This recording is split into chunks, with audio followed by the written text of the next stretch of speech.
हरियाणा में विधानसभा चुनाव से पहले भारतीय जनता पार्टी चक्रव्यूह में फंसती हुई नजर आ रही।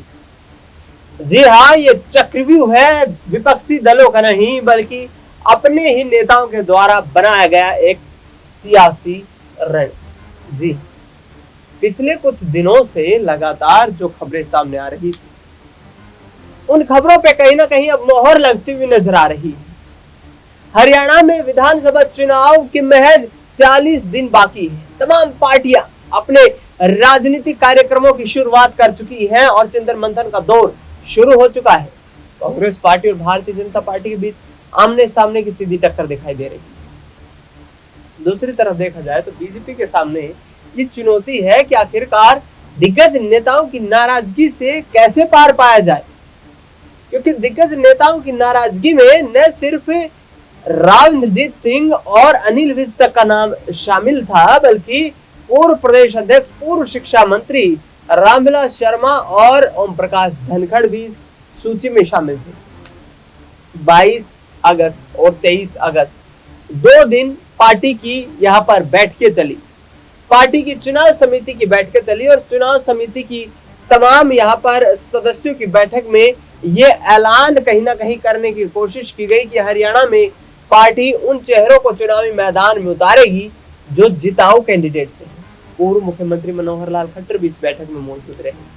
उनकी तरफ से कहा गया कि पार्टी के प्रति निष्ठावान चेहरा होना चाहिए और जिताऊ कैंडिडेट हो, उसी कैंडिडेट को पार्टी चुनावी मैदान में टिकट देगी। लेकिन दक्षिण हरियाणा में विशेष तौर पर सियासी उठापटक मची हुई है।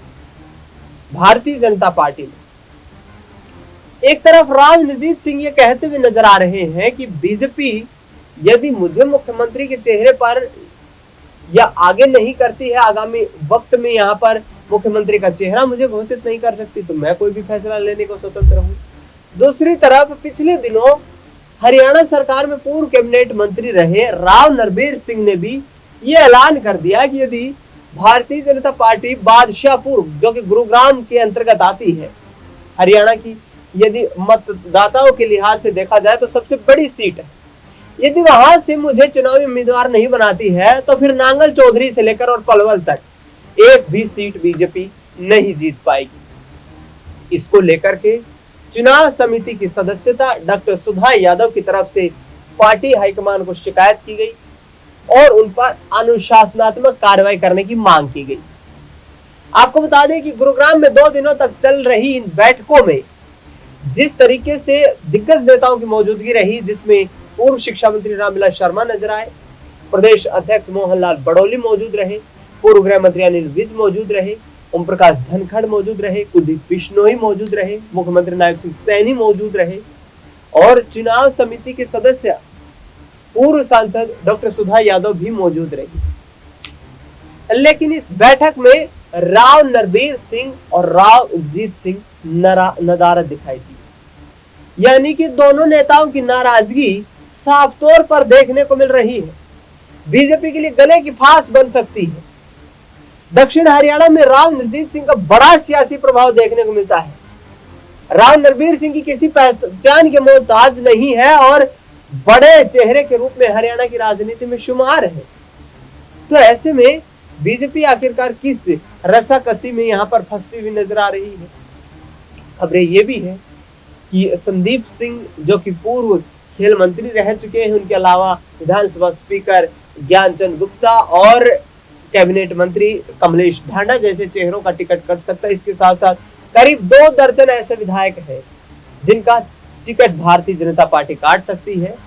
पिछले दिनों एक सर्वे सामने आया, उस सर्वे में यहाँ पर भारतीय जनता पार्टी के विधायकों से हरियाणा के करीब 38% लोग जो है उनके कार्यशैली से नाखुश नजर आए। कि यही डर सता रहा है, कि यही डर इसलिए सता रहा है क्योंकि विधानसभा चुनाव से पहले हुए लोकसभा चुनाव में पार्टी को 5 लोकसभा सीटें गंवानी पड़ी।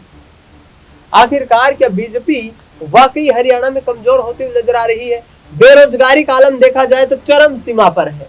करीब 45 से 50% युवा जो है वो इस मुद्दे को बड़ा मुद्दा बताते हुए नजर आ रहे हैं और हरियाणा में सत्ता परिवर्तन की लहर चलाने की बात कर रहे हैं। आखिरकार क्या भारतीय जनता पार्टी के उस विजयी रथ में, वो उस तरकश में वो तीर नहीं रहे हैं?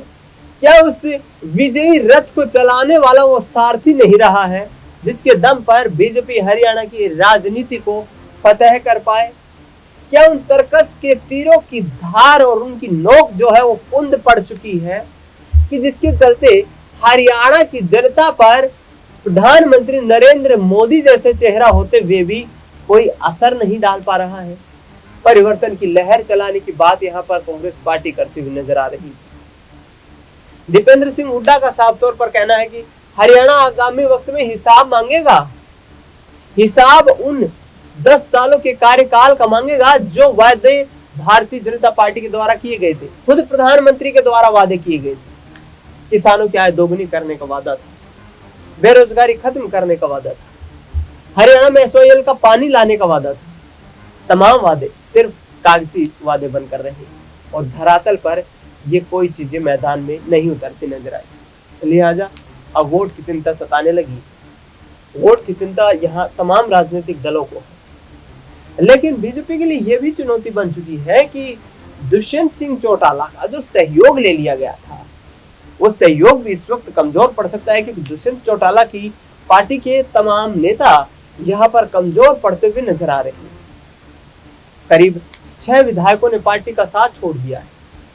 दुष्यंत सिंह चौटाला खुद ये कहते हुए नजर आ रहे हैं कि पार्टी का संगठन दोबारा से तैयार हो रहा है, तो क्या 40 दिनों के अंदर संगठन को तैयार करके जिताऊ चेहरों की भी यहाँ पर सुनिश्चितता तय कर ली जाएगी? दुष्यंत चौटाला आगामी वक्त में क्या किंग मेकर बनते हुए नजर आएंगे? ये भी बड़ा सवाल खड़ा हो गया है। भाजपा ये चाहती है कि हरियाणा में पूर्ण बहुमत की सरकार बनाई जाए। नायब सिंह सैनी ये ऐलान करते हुए नजर आ रहे हैं कि आखिरकार किस तरीके से जो है सरकार के कामकाज से प्रदेश की जनता खुश है और आगामी वक्त में बड़ा परिवर्तन नहीं बल्कि सत्ता की हैट्रिक भारतीय जनता पार्टी लगाएगी। पंचकुला में पहली कार्यकारिणी की प्रदेश संगठन की बैठक हुई थी और जिसमें गृह मंत्री अमित शाह मौजूद रहे थे। अमित शाह की मौजूदगी में ऐलान किया गया था कि नायब सिंह सैनी के चेहरे पर ही चुनाव लड़ा जाएगा और नायब सिंह सैनी के चेहरे का इस्तेमाल करते हुए भारतीय जनता पार्टी यहां से आगे की रणनीतियां तैयार करेगी। लेकिन जाट वोट बैंक की नाराजगी क्या आगामी वक्त में यहाँ पर बड़ी हार का कारण बनती हुई नजर आ सकती? किरण चौधरी को राज्यसभा भेजने का तुरुप का ट्रम्प कार्ड जरूर भारतीय जनता पार्टी ने चला, लेकिन क्या उस ट्रम्प कार्ड के जरिए Jat vote bank Congress party को छोड़कर या जो नाराज जाट वोट बैंक दिखाई दे रहा है वो बीजेपी की तरफ शिफ्ट होता हुआ नजर आएगा? क्या आखिरकार नायब सिंह सैनी ओबीसी का उतना बड़ा चेहरा है कि राव नरवीर सिंह और राव इंद्रजीत सिंह जैसे बड़े शख्सियत वाले चेहरों को यहाँ पर साइडलाइन करते हुए हरियाणा के ओबीसी वोट बैंक को अपनी ओर आकर्षित कर सके? ये तमाम सवाल खड़े हो रहे हैं और तमाम चुनौतियां भी, और इन तमाम चुनौतियों के सामने एक सबसे बड़ा ये यहाँ पर प्रश्न चिन्ह ये खड़ा हो जाता है कि क्या पिछले 10 सालों की जो एंटी इनकम्बेंसी दिखाई दे रही है उसका खामियाजा इस बार हरियाणा के विधानसभा चुनाव में बीजेपी को झेलना पड़ेगा? आपकी क्या राय प्रतिक्रिया हमें कमेंट बॉक्स में जरूर बताएं। फिलहाल इस खास कार्यक्रम में इतना ही। देश दुनिया की तमाम बड़ी खबरों के लिए आप देखते रहिए SPN 9 न्यूज।